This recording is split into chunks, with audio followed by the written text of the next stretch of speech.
Credit axis ग्रामीण, हम सब इस कंपनी को जानते हैं। 1996 में इन्होंने कारोबार की शुरुआत करी थी और फिर 2007 से ये माइक्रो फाइनेंस कामकाज के कार्यकर में भी हैं। देश की सबसे बड़ी माइक्रो फाइनेंस कंपनी है। ग्राहकों के बीच ग्रामीण कूटा नाम सबसे प्रसिद्ध है इनका, उसी नाम से जानी जाती है क्योंकि पहला नाम इनका ग्रामीण कूटा फाइनेंशियल सर्विसेज ही था। 2018 में कंपनी की लिस्टिंग भी हुई थी। देश के कई राज्य में इनका प्रेजेंस भी है और $2 बिलियन से ज़्यादा का एसेट अंडर मैनेजमेंट है। 38 लाख ग्राहक भी कंपनी के साथ जुड़े हैं। आज हमारे साथ बात करने के लिए कंपनी के MD and CEO Uday Kumar Hebbar साहब शो पर जुड़ रहे हैं, जो कि इंडियन इंस्टीट्यूट ऑफ बैंकर्स से कॉमर्स के CAIIB में मास्टर्स डिग्री ले चुके हैं। BAI अमेरिका से बैंकिंग ऑपरेशंस और टेक्नोलॉजी के ग्रेजुएट हैं। साथ ही 2010 से कंपनी के साथ सर जुड़े हुए हैं। ग्रोथ की जिम्मेदारी है उनकी। 35 साल से ज़्यादा का अनुभव उनका बैंकिंग और फाइनेंशियल स्पेस में है। बार्क्लेज के साथ पहले काम कर चुके हैं। इनफैक्ट इनके कमर्शियल बैंकिंग और पेमेंट ऑपरेशंस के हेड भी रह चुके हैं और साथ ही ICICI बैंक के साथ भी सर ने काम करा। तो मल्टीनेशनल बड़े डोमेस्टिक बैंक्स और अब ऑफ कोर्स क्रेडिट एक्सिस ग्रामीण की कमान सर ने संभाली हुई है। सर बहुत बहुत शुक्रिया आज हमारे साथ शो पर जुड़ने के लिए। आपके नतीजों पर बात करनी है। एक बार मैं नतीजों का स्नैपशॉट भी दे देता हूं व्यूअर्स को। NII यानी कि नेट इंटरेस्ट इनकम में 40% की बढ़ोतरी देखी गई है साल दर साल। मुनाफा 3 गुना बढ़कर आया है इनका। इस बार 60 करोड़ से मुनाफा बढ़कर आपका लगभग 176 करोड़ का आया है। नेट इंटरेस्ट मार्जिन्स 11% से बढ़कर 12% रहे हैं और एसेट क्वालिटी में भी हमने सुधार देखा है। तो सर सबसे पहली बात तो यही रहेगी, नतीजे तो आपके शानदार रहे हैं। थोड़ा इन नतीजों के बारे में बताएं, कहां से दिखी ये ग्रोथ, एसेट क्वालिटी में भी आपने सुधार देखा है? नमस्कार and happy Diwali to all of you. आपको, आपका सब दर्शकों को हमारा दिवाली मुबारक। आप जो बोला सही है। ये हम Q2 में बहुत अच्छा हमारा प्रोग्रेस हुआ है। ग्रोथ अच्छा हुआ है, कस्टमर एक्विजिशन अच्छा हुआ है। प्री राइट ऑफ एक्चुअली हमारा कस्टमर ग्रोथ 14% ऊपर गया है लास्ट 12 मंथ्स में। And then portfolio growth more than 25% हुआ है प्री रेट ऑफ।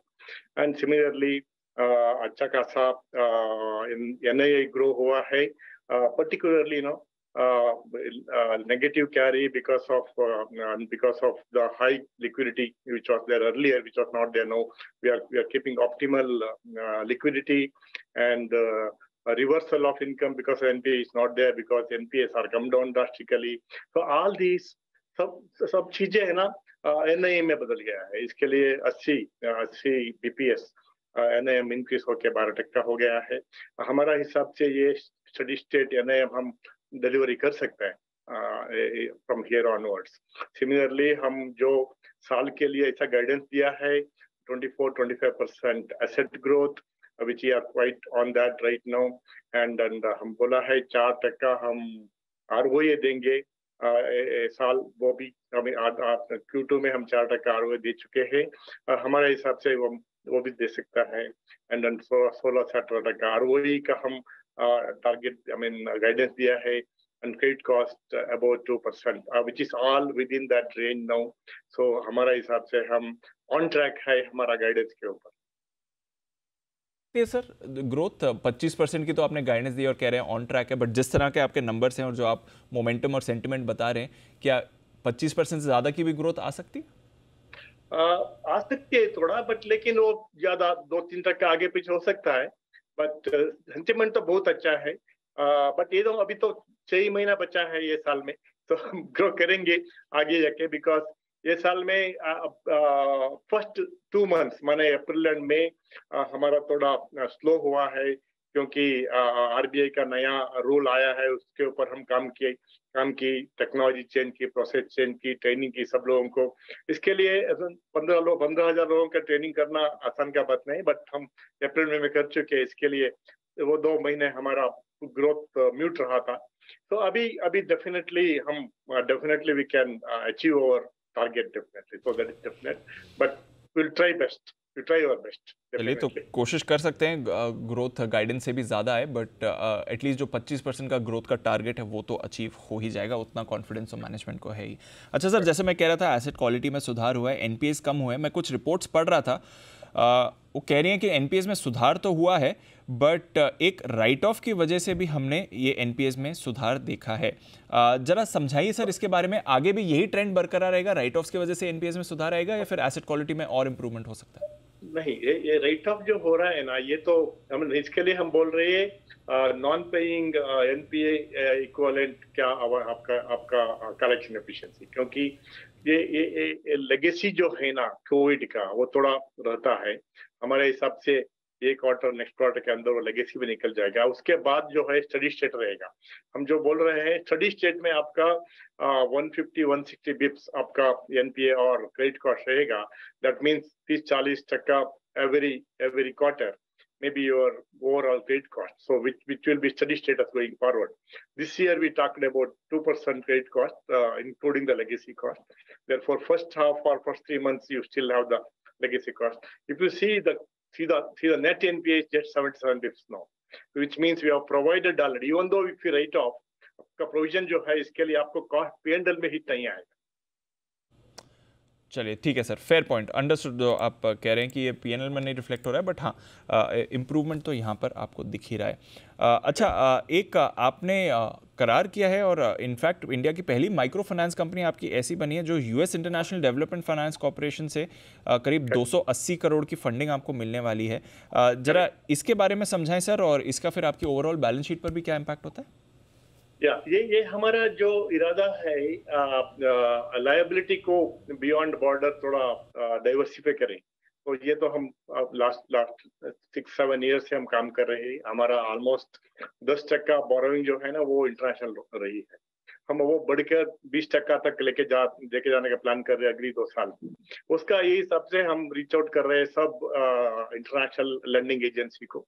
तो उसमें एक है US government international development corporation. So वो actually they are giving us $35 million which is ESG linked lending है। हम इसके ऊपर हम काम ESG के ऊपर भी हम काम कर रहे हैं। ये जो लैंडिंग जो है ना, ये first of a kind for a microfinance in India, directly by US international DFC. So, which is otherwise they used to do through guarantee actually. ये direct funding कर रहे हैं। ये 7 साल का long term funding है, and ये हमको बहुत ALM के हिसाब से बहुत अच्छी benefit होएगा। और also this it will give a very prestigious ad in our liability portfolio. The government agency is providing funding, which also आगे बढ़ के हम ज्यादा और कोई, for example Austrian government agency try कर रहा है, Sweden government agency already land कर चुकी है। ये सब चीजें है ना, हमको बहुत लायबिलिटी पॉजिटिव ALM करने में बहुत सपोर्ट कर रही है। तो इसके लिए this is the first step of going towards internationalizing our liability. So 2-3 साल में at least 20-30% of our overall borrowing should be international. Currently भी हमारा 10% borrowing international है, और almost 20% of our lending pipeline are international currently. So this is what is staying as per our liability story. चलिए, बढ़िया development है sir. अच्छा, आखिरी सवाल सर, इंटरेस्ट रेट्स तो बढ़ रहे हैं, आपने अपनी कॉस्ट ऑफ फंडिंग की स्ट्रैटेजी मैनेज करने के बारे में भी हमें बताया, बट जो आपके ग्राहक हैं एट अ सर्टेन लेवल बढ़ते इंटरेस्ट रेट्स का उनको भी फर्क पड़ेगा, तो आगे लोन ग्रोथ पर, डिसबर्समेंट्स पर असर पड़ सकता है जिस तरह से इंटरेस्ट रेट्स ऊपर जा रहे हैं सर? सो ज्यादा नहीं होना चाहिए, क्योंकि हमारा जो इंटरेस्ट रेट है वो लोएस्ट इन द इंडस्ट्री। तो इसके लिए जो कॉम्पिटिटिव पॉइंट ऑफ व्यू उसको तो दिक्कत नहीं है। एंड हमारा इंटरेस्ट रेट अभी बहुत कम बढ़ा एक्चुअली। इफ यू सी और average cost of borrowing is increase only by 30 Bips in the last 6 months, and then marginal cost increased by 50 bips. So we also transformed about 50 bips to our customers. So this is the lowest what any MFI transferred to the customers actually. And the customers jo hai na, so their ability to pass on to their customers, all of them are in a small businesses, either essential service or non-essential service, they are all in business. So whether it's the inflationary cost or the borrowing cost, largely they also will transfer, and they're actually net neutral. So in terms of the pricing, therefore, hum to at least in my experience of last 12 years, we have not seen any impact because of small interest rate or inflation impacting our customers. It won't impact to the delinquency. And आप ऐसा है हम जो weekly collection system है 2% interest बढ़ गया है तो वो खाली 10 रुपए बढ़ जाएगा वीकली इंस्टॉलमेंट. इससे ज्यादा फर्क नहीं पड़ रहा है कस्टमर्स को. So we are also sensitive and we are also responsible pricing, so therefore we are keeping very low pricing to our customers also.